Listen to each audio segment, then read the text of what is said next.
দেখেছি form fill up হয়েছে, তিনটে ফর্ম ফিল আপ হয়েছে, WBP constable, KP constable, SI, WBP SI সবকটার ফর্ম ফিল আপ হয়েছে, কিন্তু তার কোনো এক্সামিনেশনের ডেট নেই। অ্যাডমিট কার্ড কী হবে, কবে এক্সাম হবে তার কোনো ডেট নেই। রাজ্য সরকার বলছে ওবিসি কেস নিয়ে সমস্যা চলছে। ওবিসি কেস না মেটানো পর্যন্ত কি আমাদের পরীক্ষা হবে না?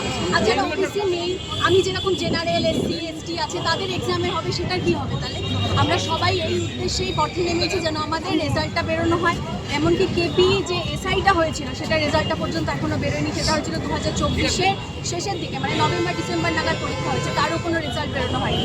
আমরা আজকে পথে দাবিতে সবাই একটার কারণেই নেমেছি যে আমাদের রেজাল্টটা বের করানো হোক তাড়াতাড়ি, এবং যে আগের রিক্রুটমেন্ট যেটা আমরা ওবিসি কেস হওয়ার পর যে রিক্রুটমেন্টগুলো পেয়েছি সেগুলো বাদ দিয়ে আগেরগুলো যেন কমপ্লিট করানো হয়, সেই উদ্দেশ্যে প্রত্যেকটা ছাত্র ছাত্রী সবাই আমরা রাস্তায় নেমেছি।